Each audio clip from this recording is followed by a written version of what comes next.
This podcast is sponsored by nobody. Hey dudes, welcome to Splat from the Past, the only 80s themed horror and sci-fi show where things can get totally radical. Now today I will be welcoming back the gorgeous, the multi-talented, the hilarious Joycelyne Lew. Yes, Joycelyne is coming back on today. We are going to talk about the new remake of Spider Baby that she did makeup for recently. And, I've talked about the movie before on the show with Beverly Washburn. And today, me and Joycelyne, we're going to talk about, the filming and how she got involved. And I'll bring up the original and just catch up with her, see what she's been doing since we last talked in November of 22. And it's going to be another great conversation. Like I said, Joycelyne is gorgeous, talented, hilarious. She's a part of old Hollywood history. I loved talking with her, and it's going to be another great conversation today.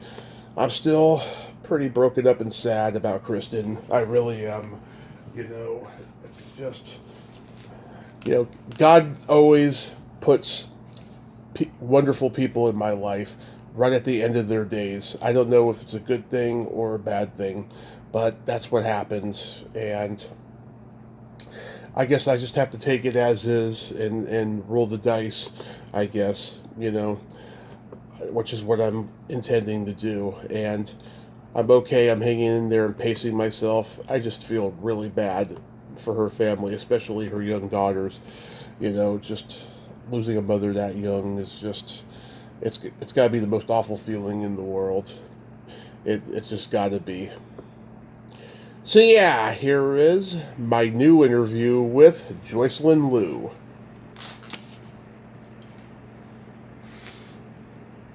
Hey Joycelyne, welcome back, hun. How are you today? Oh, good. Yeah, how's everything going over there in rainy L.A.? Well, we've had a lot of friends with, issues on leaky roofs and, floods and things, but it hasn't been, earth shattering. Yeah, I mean, this is just insane. I mean, I thought L.A. was the place that never rained. Well, it kind of means we don't have a drought, I guess. I guess that's a good thing, yeah. Well, yeah, life is good, life is dark, you gotta counterbalance the two. Yes, I know. Well, I mean, it's not the worst thing. I mean, we need water and it's good, I guess. Exactly. So let's get into the remake of Spider Baby. This is Dustin Ferguson's remake. I love the original Jack Hill movie. How did you come to be the makeup person in this? I've been doing makeup for lots of movies that Justin had. He's I've done about, I'd say, maybe 7 Mm-hmm. movies. And I just started working. I did Eric Roberts. I did the late Tom Sizemore, Yeah. and a lot of different people that he's had on. And then, of course, what's the horror movie girl? What's her name? Briggs Blake. Stevens. No, Briggs Stevens. Yes, yes. I made her look scary. I Well, made her she. into a scary woman, and I've got pictures of everything, but I didn't know this was only on audio because I was gonna say I have it on my phone. I could always send them to you if you want to see them. Oh yeah, I did. you could send them I to me. started doing like an album of before and afters Mm-hmm. when I do scary movies, and I'm doing one for him on the 16th and 17th. I was in the movie Dark House of Mystery as the 1940s nurse. Uh huh. And so he's doing a sequel called Return to the Dark House of Mystery. Mm-hmm. But in this one, I'm just doing the makeup. I did the makeup and the acting in the first one. And the second one, I'm still doing this makeup. Because I don't even know the story. It's weird because I have so many different jobs, you know, Yeah. between that. And then I have that cooking show. I just did one on Saturday. It's called Cooking In with Joycelyne because it's Chinese New Year. So I kind of had the dragon theme. It's Year of the Dragon. Yeah. Yeah, I know a couple people that are in the Dark House. Lisa London, Ronnie Angel, both good people. Oh, I know them too. I've worked with them on several occasions, and Lisa and I are scheduled. Oh, I'm going to do her makeup again. You know, Lisa actually hires me when she works on different movies. If they don't have a makeup artist she likes, then she comes to me and has me do her makeup before she goes on set. So Oh, that's very flattering that, she pays me herself to do it. yeah, I love her. So She's got a great sense of humor. she is one of my neighbors, actually. Oh, wow. Within Small world. about like maybe, yeah, 10 minutes away. And so um, it's great because we've done several movies together. Samurai Cop, Yeah. Oh, Samurai wow. Cop 2. And Crazy. I don't even remember, when you do so many things, it's hard to remember which ones you've done, but you end up meeting a lot of the same people because it's a small world, even though they say, there's so many people. Just like when you're in college, you go, oh, it's so big, you'll never see people, but you take the same routes every day, and so Mhm. you do see the same people. And if you work with the same directors, you tend, it's like Clint Eastwood when he has his little entourage of people that he trusts. And after a while, seriously, you don't even audition, they just call you. And sometimes I don't even know what I'm going to be doing because Yeah, it's so spontaneous. It just happens. absolutely. Yeah. Ron Chaney is in this remake of Spider Baby, which is so great because, his grandfather, Lon Chaney Jr., was in the original. That was his last movie. And Beverly Washburn told me that you could tell by that point he was completely done. He had been doing it for so many years. That he didn't look like he was going to be around much longer by that point. I heard that he died in 1941. Of That's the course, that's Lon Chaney Senior. This is Junior. I thought, oh, I thought it was Junior that died then. No, no, Was it Junior before died in that? '68. Oh, okay. Because there's a whole history of the Cheneys, in acting. Yeah. And his grandfather did almost 300 movies. Oh, yeah. I mean, so many people who went into the special makeup effects world, they were all influenced by the makeup that he had in movies. Yes, and as a makeup artist, I worked also with this John Buchler. I don't know if you know who he is. He used to have an actual uh, creation kind of thing where he would make prosthetics himself in North Hollywood, John and that was a Buechler. very, yeah, Oh yeah, Buchler. he did Troll and Friday the 13th Part 7. Yeah, he was scheduled for a Monsterpalooza I was going to go to, but I ended up not going that year. I was so sad. And he passed. Yeah, he passed a year later. I was just devastated. I worked with him on this elf movie. What was it called? The Legend of Holly Boy. Okay. And they had Edward Albert, and you remember him? He was in Butterflies Are Free with Goldie Hawn. Yeah, that's Eddie Albert's son. Yes, yes. And actually, I met Eddie Albert too when I was a little girl because I was a child actress. Yeah. And he and Anita Louise, I think it was called, was her name. There's so many actors and actresses, but I met a lot of people when I was a child actress, and um, John had, done all these special effects, and we made everybody into elves and all this kind of stuff. So that was the first actual movie that I did makeup for with prosthetics and appliances. And then I have a radio show that I've been doing called Radio Vault Mystery Theater. I do voiceovers, and the guy that does it is Rick Baker, but there's two Rick Bakers. There's the one that worked with Sharon Stone in that movie, the sexy movie she did. What's it called? I can't remember. Oh, Basic Instinct. Yes, because actually my boyfriend was the guy she killed, and of course he passed away too, but there was a scene, in the very beginning, Johnny Boz, where she kills him, Mm-hmm. and that's what starts the movie. And so I got to talk to Rick Baker, and this is a different Rick Baker, but they're both the same. And the Rick Baker I know does the Halloween things, and he does a lot of prosthetics. And also, I've worked on radio shows, but he made a feature out of one of the episodes, and he did have some horror stuff. Horror is very popular because, zombie stuff, horror stuff. It transcends other genres because it can travel overseas, and people don't have to be able to understand the language as much, and they can still, enjoy the story because it's so graphic. Of course, I'm a huge horror fan, obviously, and I mean, God, I never thought 20 years ago that it was going to be as big as it is now, because it's always been kind of an outcast interest, loving horror. Have you seen the original Spider Baby? I haven't seen it. It was on I think it was the weekend that we had the premiere of Spider Baby, the one we did, because I saw that somebody texted me, but believe it or not, I don't have a TV. I don't even have time to watch TV. I'm working so much.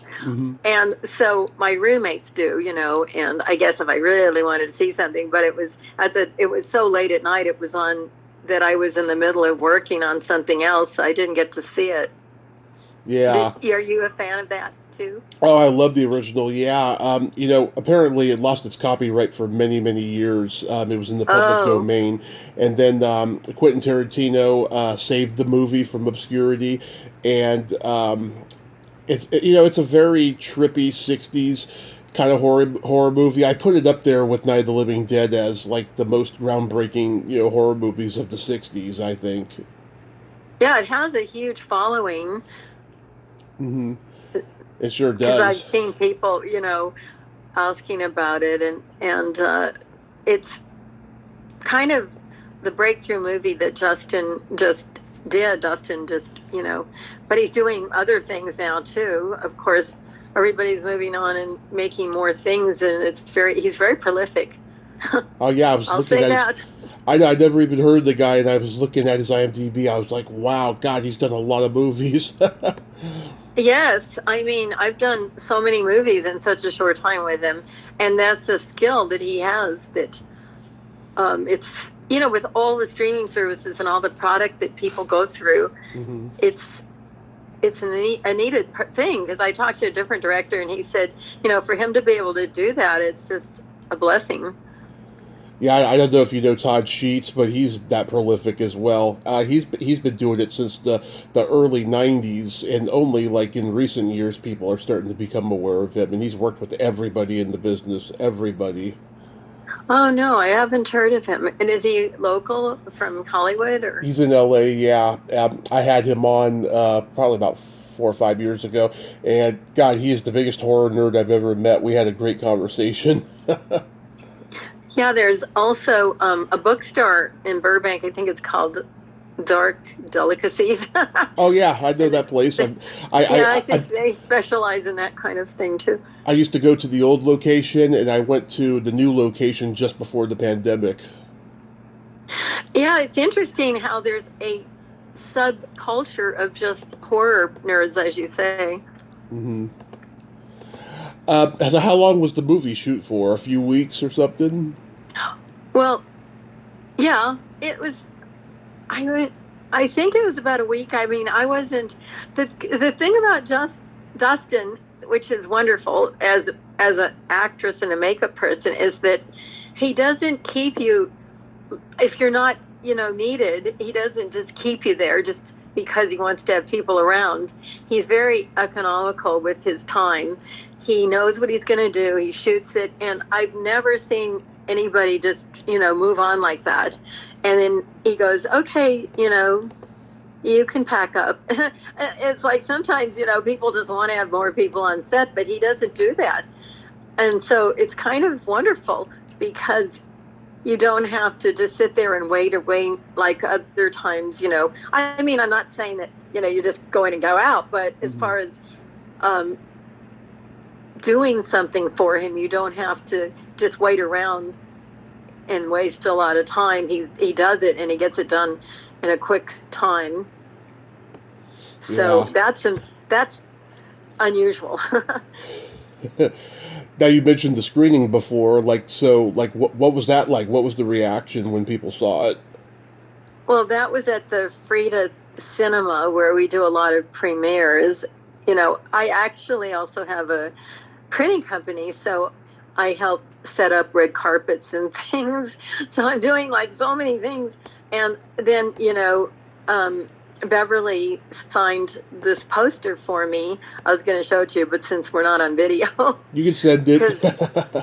Yeah, I can take a picture and send it to you. I'll send you everything after. And she lives in Vegas, it turns out. So Right. I was going to contact her when I went to Vegas, but I was so busy when I got to Vegas. After, that I said I'm going to be there in a couple of weeks or something. But I just have so many things happening, and it's so hectic sometimes that I, try to reach out to people like I promised, but I'm going to have to apologize. But I am going back there in April for the NAB. Do you ever go to that? National Association of Broadcasters? No, never been there. Well, it's a convention, and it's actually, I think it's free to register if you do it ahead of time. It's Nice. nab.com. You might want to see. It's interesting to see what's happening and, other things. Because there's actually a couple radio shows in Vegas that I did one. And twice, I think I did it. And then somebody else that is a friend of yours reached out to me about doing one again. Was it Greg Gilbert? No. Let me see if I can find him in my contacts. Because I texted him back. I'm just looking through. I've got so many people that... You'll find it. Grish... I want to say something with Grisham or something like that. Doesn't ring a bell. It doesn't ring a bell at the moment. But it was strange because when I looked him up and I saw he knew you and he knew Lisa London. So, and he knew, do you know Deborah Dutch? Yeah. Yeah, she's a friend of mine too. She always invites me to her house. She's an interesting person. Yeah, I've done several movies with her as well. Yeah. So you recently came back from Arizona? Yes, I am working on a voiceover on a movie. It's like a Disney type movie called Hello, Maggie. Mm-hmm. And it's about the internment camps. It's about a child that is there and he befriends a magpie. So he was thinking, it is a magpie. Yeah. and he needs a mother. And he needs a little girl who is named Kimiko. So he said, you're like the Asian June Foray. I don't know if you know who that is. Oh yes, the woman who did all the voices for the Looney Tunes, the female voices, and of course she was Chatty Cathy and Talking Tina in the Twilight Zone and Rocky Bullwinkle. Yes, and my favorite character was when she'd go Boris Badinov. Yeah, Boris and Natasha. Yeah. I love that character because it's kind of like me, right? I could play her. Oh, I like to do that. That is awesome! Wow. Yeah, I briefly. So we went there. So I with Willie Ito, who's one of the last living animators from Disney. He did Lady and the Tramp. Oh yeah. And he's done quite a few things. He worked for Hanna-Barbera and the Itins, and he saw me at Dragon Fest and asked me if I wanted to go to Maui Comic-Con. And so I have a calendar. And so I brought my calendar. I sold my calendar and some pictures and stuff. And they gave me a table. And it was fun. And so then he said, do you want to go to Arizona for another thing? So I thought, why not? I'm like adventurous. I was like... I just like to have all these different experiences. And so, I went last year to, well, it was the year before now because it's already 2024, to it's called Fayetteville in North Carolina. And they had a kind of Comic-Con kind of thing where they have, and they flew me out there, and they were super nice, and they like to have people with history, Yeah. and then they have people that come in, and then they have people that sell things too, like you could buy those lightsabers, and I actually bought a couple magic wands because I'm a magician as well, and I perform with the Swami from Almani, and we perform at the Magic Castle. Nice. Have you been there? The Magic Castle? No, I've never been invited. Well, next time if you're in LA, let me know. I want to make a trip at some point this year. It's been going on 4.5 years since I've been in LA, so that would be great. Yes, yeah, I can take you there. Awesome.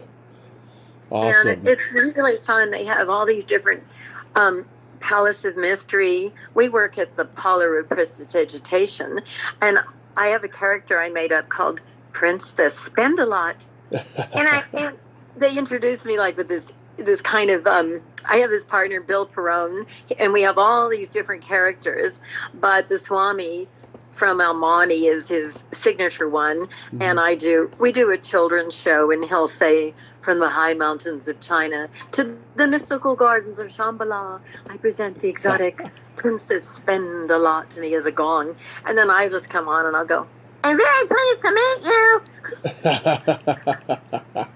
you. Love it. Yeah, they're expecting exotic, and I dress like I Dream of Jeannie, I dress in like that kind of really, so they think it's going to be, because little girls love princesses. They love, the glamour, and I have Cinderella, and we do all these different characters, but I try to give them a little bit of fun, because I think Hollywood, it's either gore or it's glamour, right? Yeah, exactly. And you can have both. Like the Addams Family. I actually, this is a weird thing. I was doing makeup for the Addams Family for a commercial, and the lady was playing Carol.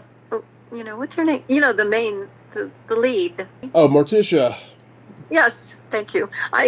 So many characters. Morticia. She didn't show up, so guess what? They had me for an Italian TV show be Morticia. Yeah. Because I already have the hair, right? Yeah. So I did a whole show as Morticia. And so I think it's fun, to be able to just play all these different characters. Oh, yeah. I mean, cosplaying is fun. It's a big thing now at conventions. Have you done it?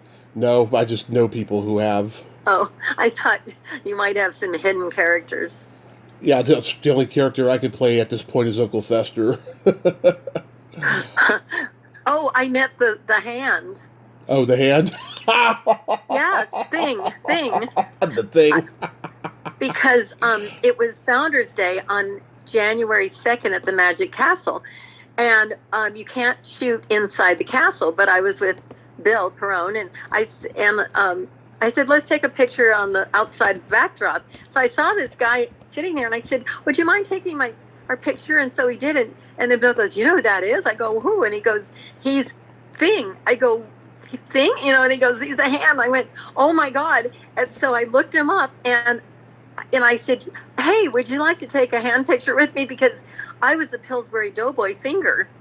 And I said, let's do a hand job together. So I'll send it to you, of a picture of his hand, and he's huge. He's almost 7 feet tall, and I have a little hand, right? Yeah. I mean, I've got long fingers, but compared to him, so we took a hand picture on the backdrop of the Magic Castle, and I posted it. Yeah. And I said, give us a hand. No, we'll give you a hand. I'll let you poke my belly button. Isn't that funny? Yeah. Yeah, I know. Well, sometimes I've done a lot of hand commercials. I don't want to say hand jobs, but, I did Animans. I did Good Season salad dressing. I did the opening of the ABC mystery movie where the finger picks the blood up it drops down. And I also did I do legs. I did Kim Basinger's billboard on Sunset Boulevard for My Stepmother's an Alien. Oh, God. And I've done No Nonsense Pantyhose, just a lot of different hands and legs, because as you know, I'm Asian and I don't like to limit myself. So with the voices and the hands and the legs, I can keep working, even though if they don't need an Asian, they could just use me in other things. So that's why I have so many jobs. I love it. I was on YouTube the other night and I saw this roast they did for you back in 2017. Oh my goodness.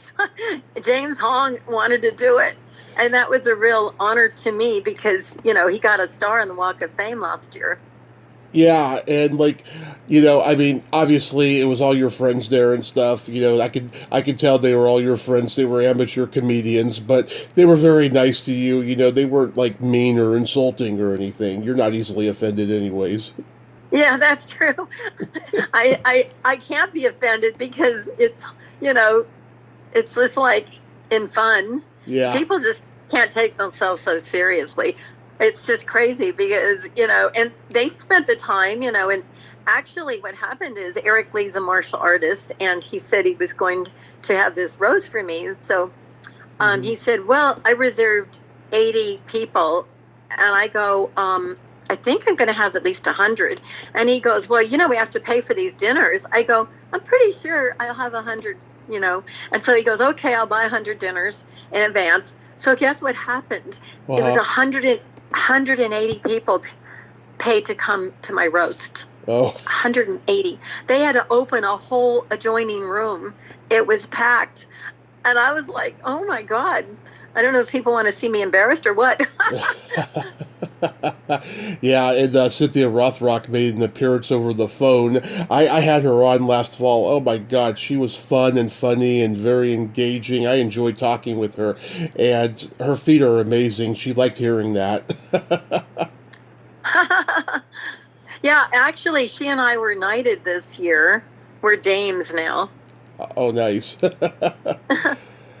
Dame Cynthia Rothrock, Dame Joycelyne Lew. Wow. Yeah. There's nothing like a dame. Yeah. That's in South Pacific. How far do you go back with her? Well, because I worked, in a lot of martial arts movies, starting with the Kung Fu series, as you know, maybe. Yeah. You might know. And then I worked on, the Jackie Chan movie called The Big Brawl. And that was Jackie's first movie in the United States.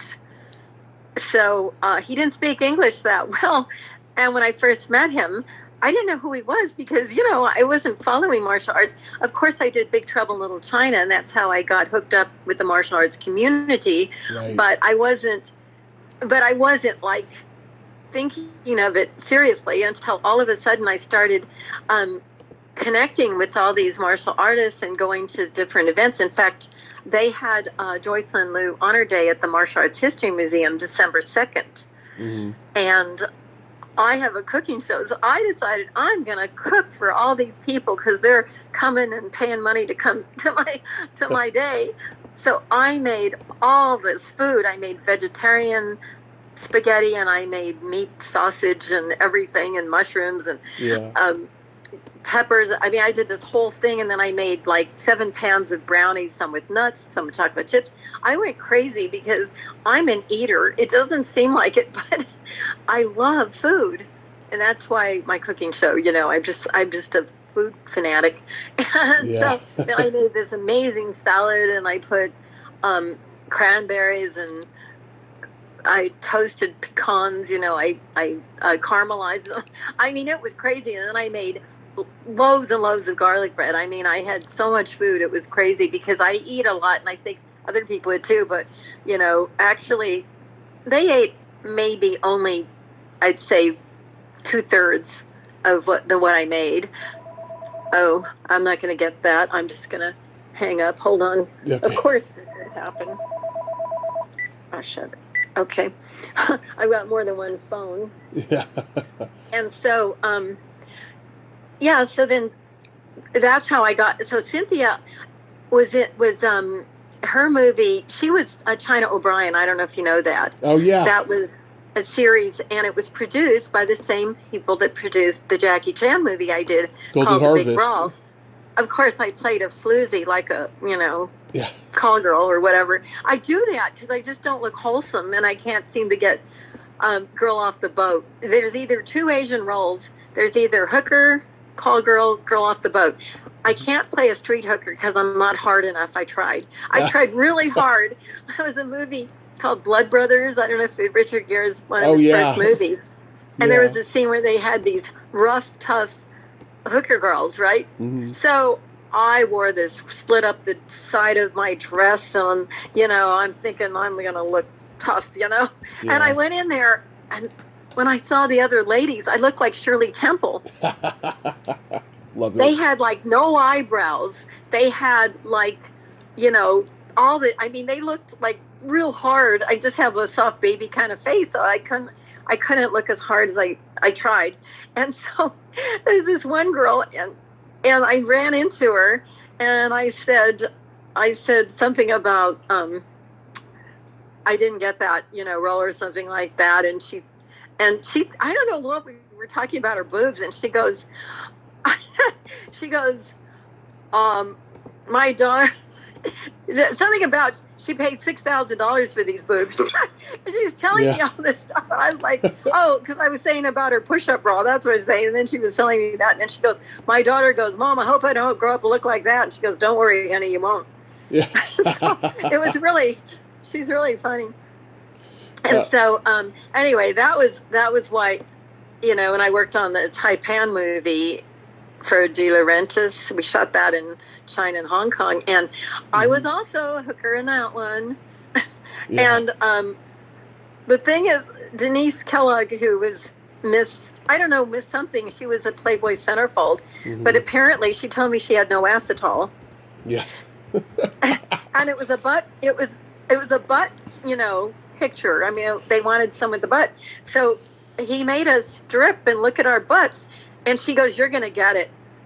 Because she, even though she was in Playboy, she's not known for her butt. So then he picked me again. He picked me up, and so she goes, I told you.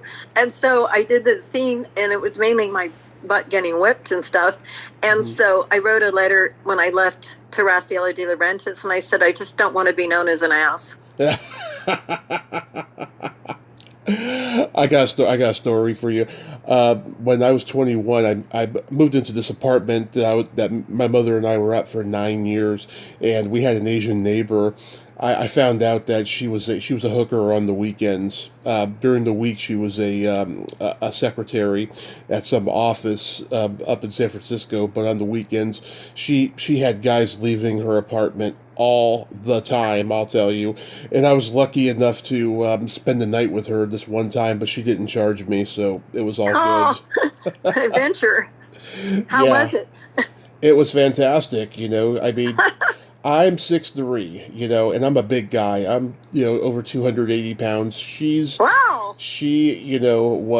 just barely 4'10", and, she probably weighed about 60 pounds, and she was a little hottie, little Asian hottie, and I was 21, she was probably 33 at the time and stuff. And it was just a quickie in the laundry room. And after that, for the next couple of years, like, we became good friends. Like, there's a couple of times where my mom was in the hospital and I didn't know if she was going to make it. And, like, I'd go over to, her apartment and she would comfort me and stuff, And then, strangely enough, we moved out of that apartment for a little while and moved to Arizona, which is a whole nother story. But then when we came back, she was gone, and I don't know what she's doing now, sadly. Oh, I had a boyfriend who was 6'4.5", and I'm only 5'2". Mm-hmm. Yeah. And he didn't. It was the time of platform shoes, right? Yeah. So we went. I met him, and then when we came back, I took my shoes off. He goes, "Where'd she go?"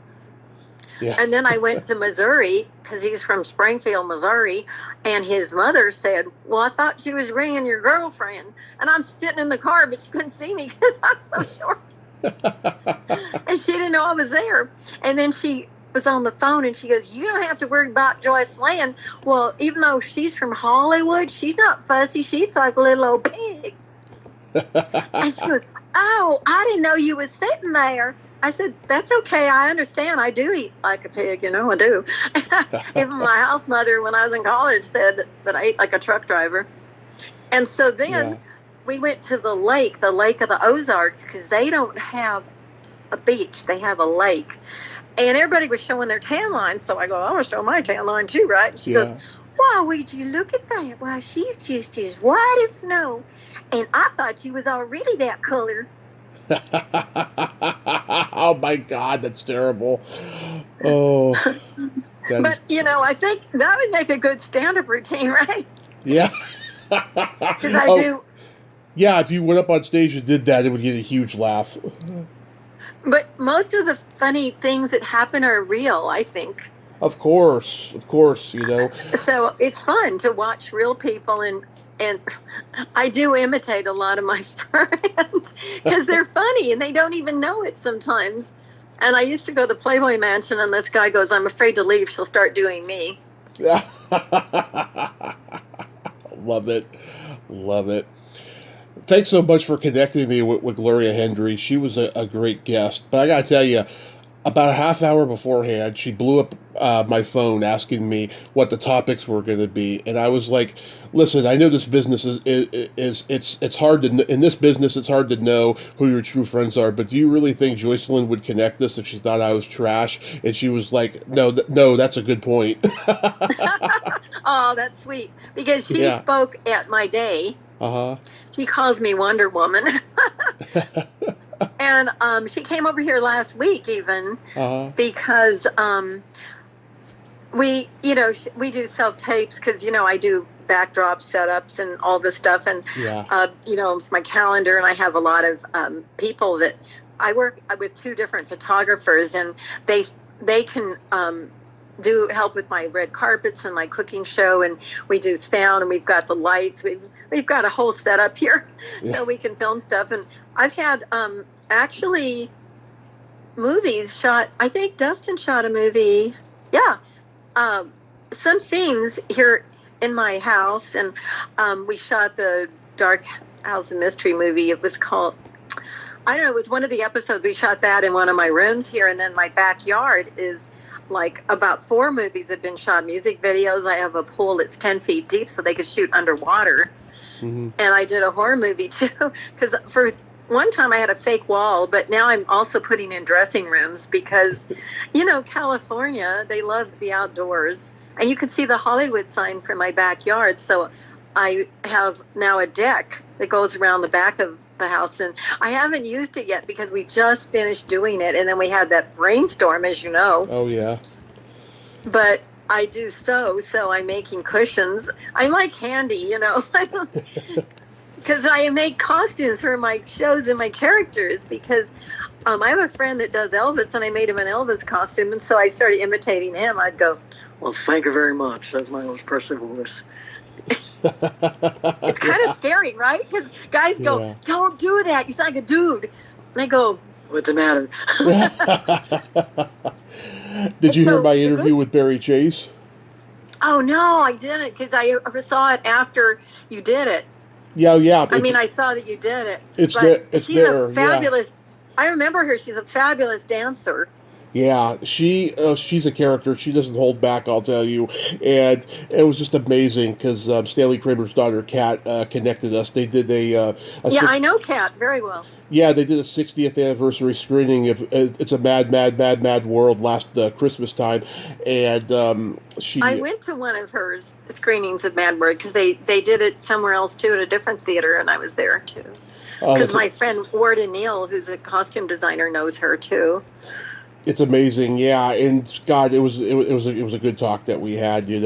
She at this point, she's 90 years old. She just doesn't give a damn, and I just. You know what? That's the best thing about the older people, because I was with an older lady once on a first-class flight to Copenhagen, and I said, "Oh, where are you going?" He goes, "I want to see my boyfriend." And I go, "Oh, you have a boyfriend? That's wonderful." And she goes, "Honey, when you get to be my age, you can do whatever you want." And I thought, why should I wait? The boyfriend's like old enough to be her grandson? Yeah, I don't know. I didn't see the guy. I just saw her. But that was a great motto to say, do whichever you want because who cares in the long run, right? Exactly. And So, there's another tip. My mhm. girlfriend went to an old age home and this lady was super happy and she's going, "Why are you so happy?" And she goes, "Well, I'd just as soon be happy as not, wouldn't you?" So think about those things. And people that are dwelling on all the misery and all that stuff, because they're going, "Why are you so optimistic?" I go, "Well, what's the point?" So, I have that character May East as a takeoff on May West. Uh-huh. I don't know if you've seen any of my stand up. I think I may have seen something briefly on YouTube. I can't remember, but Well, she says, "Is that a Negro in your pocket? Or are you just glad to see me?" So, what May East is like the kind of, like an Asian May West. So I use a lot of that stuff with the stand up. And you get a lot of interesting things that you could do when you're not yourself because you get away with more. So people don't get offended as much. yeah. So do you have anything coming up? You mentioned the cooking show before. Yes, I have a new on Exo TV. I have a new channel called Diabetic Dishes with Joycelyne, and I'm trying to help people with restricted diets. People think am I diabetic, but I'm not. But that I doesn't am. mean I can't. Oh, well then you should. I'll send you a link. You can watch it Okay. because yes, there's a lot I've learned. I've studied about different substitutes, and I write a newsletter, and I did it to help people with diabetes. If you eat sugar Yeah. after a meal, it doesn't impact your spiking your blood sugar, as much. And also, if you have protein and fat with your sugar, so my friend said, "Does that mean I have to eat a hamburger with my candy bar or something like that?" Because he's doing a joke about it. Yeah. But that does happen. There's other substitutes. So I wrote a whole thing about it. Monk fruit is a good substitute. Personally, I find an aftertaste with stevia, but honey is also good too to use if you're, diabetic. And I've just learned about different things, and so I try to make meals so that it could appeal to people. And I've found a lot of my vegetarian friends. So my last episode, I made egg rolls for the Chinese New Year that were vegetarian. And of course, people can add meat if they want to, but I'm trying to be a source for just people that have other diets so that instead of having just the one diet, they Mhm. can also have others. I'm on a show. So someone's coming in, trying to come in. Um, it's so funny. Let's see. So then I also am scheduled to do a movie called Fatal Needles of Death, and it's about acupuncture. It's kind of a martial arts action movie. Mhm. And then a movie called Crossfire. So in March, I'm going to be shooting 2 films Mhm. so far. And then I don't know if it's Dustin, because I just saw the day before yesterday on my IMDb, it's called CGI Monsters. And I guess it's Dustin, because they put it on my IMDb and they don't even actually tell me. They just book me. Yeah. Because I'm the type that'll just do whatever. Yeah, they do And that. It's bullshit. I get so bad. Well, or I'll bring up something that it says that's upcoming on their IMDb, and they're like, "Wow, you know more than I do because I don't know about that movie." it's amazing, isn't it? Yeah. But it's also, it's nice that they feel confident that, they can just trust you to do things. And they don't even, ask you though. No, they tell you you're going to do this. But I think because I have a team of people that I work with that, just like like one Christmas, this guy calls me and he wants me to play Cher. And I'm Mhm. like, really? And I was like, okay. So, yeah, I ended up having to do gypsies, tramps, and thieves. Cher's got this kind of little twang in her voice and stuff. So Mhm. it was a comedy though. It was for Christmas, and the title was Christmas is a Bitch. Here's 5 bitches or something. And it was like somebody was playing Britney Spears, somebody was playing Madonna. It was actually a drag queen kind of doing Madonna, and it's very good. And so that was mainly about all these images. Like instead of ghosts of Christmas past, it's celebrities of Christmas past coming to haunt him. Wow. Haunt Madonna. It was interesting. We did it for a Christmas venue at the John Wayne Theater on Hollywood Boulevard. Nice. Yeah, and then I also went to Scotland. Did I tell you that? I did the Edinburgh Fringe Festival, and I auditioned as a burlesque dancer, and I never did a burlesque show ever. And I was so intimidated when I got there because these girls were in the costumes with the feathers and the gowns and all this stuff, and I'm wearing a little sundress with a bikini underneath. But I can dance, right? Because I used to belly dance and stuff like that. So I just thought, well, I'm here. Okay, I'll just do it. And then he calls me up. And first he goes, well, I can't tell you now because I've got to finish the interview. And, it was 3:30. And he said, I'll let you know at 5:30. Well, at 5:30, I was at the Magic Castle. And he goes, can you come in tonight? I said, no, I'm at the Magic Castle. But he wanted me to do a strip to God Bless the USA. Of all songs. But, yeah. But, if I used to be a go-go dancer and people would put money in the jukebox and you'd have to dance to whatever they did. So I just learned to dance to anything, right? And so I thought, how can I make that exciting? And so I went to the 99-cent store and I bought these Frisbees that had flags and patriotic things on them. Mm-hmm. And so I used them as like a fan in front of me, and it was like a reveal where you cover yourself with these big Frisbees. And I started dancing with them. Then I put them on the ground. I sat in them, and I did leg work and up and down. And then for my big finale, I bought these sparkler pom-poms. And when I go, and I pulled them out, and they go, God Bless the USA, and I shook them. And he liked it so well that he took me to Scotland, and I did all these different shows, and then I learned when Big Trouble in Little China came, they had a premiere, and James Hong asked me to do a feather dance like Sally Rand. Yeah. When he said, can you do a fan dance, I'm thinking of a Chinese fan dance with a Chinese costume, and he's thinking nude. And so yeah. I called Western Costume, and I said, it's $50 to rent, the feather fans. Mm-hmm. And I had modeled for People magazine for my friend Willie, who does Mother Plucker's Feather Company. Mm-hmm. So I called him up, and he said it would be $100 for the feathers that I could buy. So being crafty, I said to 20th Century Fox, it's going to cost $50 for the rehearsal, $50 for the fans for the show. I said, give me $100, I'll make my own fans. And they did. Oh. And I worked on Married with Children with those same fans because Amanda Bierce was the director.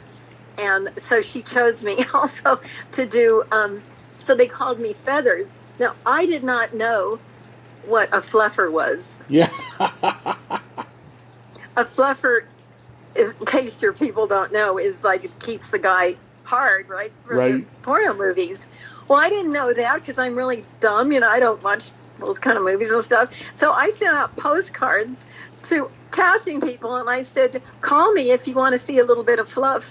I love it. Or if you want a bit of fluff. Yeah, and I sent them out, and Mary, Touched by an Angel called me. Mm-hmm. And I was like, of all the shows, right? Yeah. Where's Spider Baby available? I believe you can get it on Walmart. Okay. Rent it.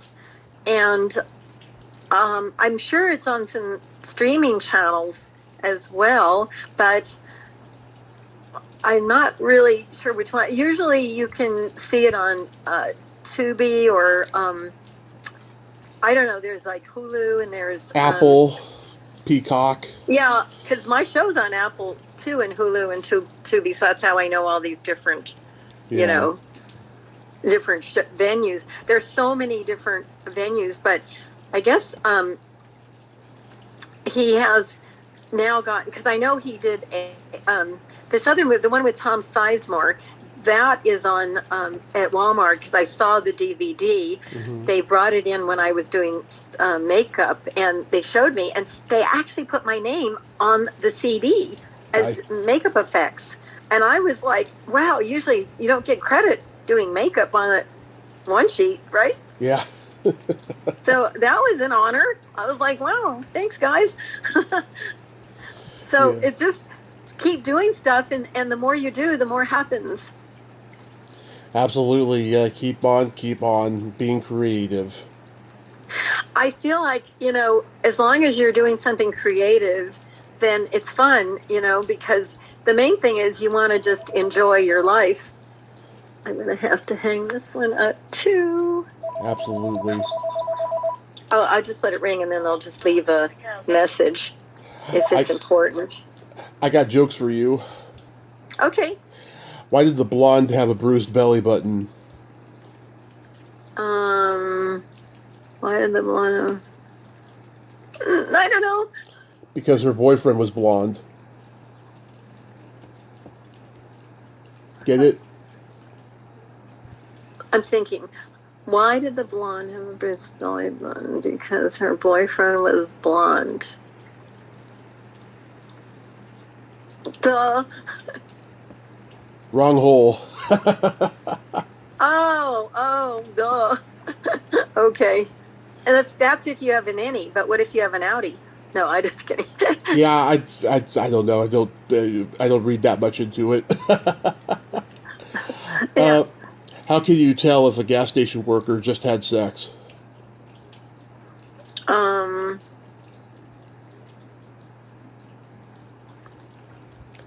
Gas station worker pump. He's something about pumping. No, one of his fingers is clean. Oh. Okay. I thought it was going to be a takeoff on the pump. No. Okay, and what do you call a blonde that's standing on her head? Oh, I know this one. A brunette with bad breath. Yeah. Okay. You got a lot of blonde jokes in your repertoire, I see. I do. I my stepdad, he got me into blonde jokes. I didn't know about blonde jokes, before he was in the picture, and I have a whole Rolodex of them in my brain. Well, I did a lot of body doubling, and I have a whole drawer of blonde wigs. Mm-hmm. And I have a very good blonde voice also. So that's what I do. And so you're doing Marilyn Monroe. Absolutely. I also hang out with Angeline, and I print her T-shirts. And yesterday she asked me to make dog shirts because she wanted to say, "I love your hot dog."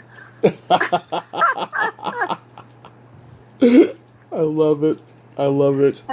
Yeah, so actually I've been printing all of her business cards and all of her stuff, and she actually writes on the back of her personal business cards printed by Final Print with my phone number. I mean, that is crazy. I've just been so blessed to have so much support from so many of my friends, and I'm just, very thankful for all that, and it's wonderful, talking to you also, because you've got a lot of interesting things that you know about, even your dirty blonde jokes. Just kidding. Yeah. Well, people love you, Joycelyne, and I guess there are people who love me, so I am very, very blessed. And once again, thank you so much for coming back on today. You're a ray of sunshine and light, and just keep on being creative. Yes, and just keep on having fun, right? Exactly. And just remember, however upset people get, they go, "Why are you so happy?" I go, there are people that can hardly walk. I just went to visit my friend that had Parkinson's. She can't even lift her hand. She can't eat. I mean, she can't do anything, and she's still keeping on. And there are people that have nothing to worry about, and they worry about the slightest little thing. And I'm just trying to tell them, just slap out of it. I sure would say, snap out of it. Have yourself a great rest of your day, Joycelyne. And Happy New Year, too. And Happy New Year. Okay. Okay, bye-bye. Bye, honey. Well, there you have it. Joycelyne Lew. God, I just love her. She is so funny and awesome. And wow, God, she was more body today than she was the last time. And I friggin' loved it. I love her. She is just a gem. A jewel in the rough is what she is. Well, until next time, this is Tommy Throwback Kovac saying there's no shame in living in the past because the present sucks. Later, dudes! Oh, and happy birthday, Shelley Herman, the most famous page in the world. Love you.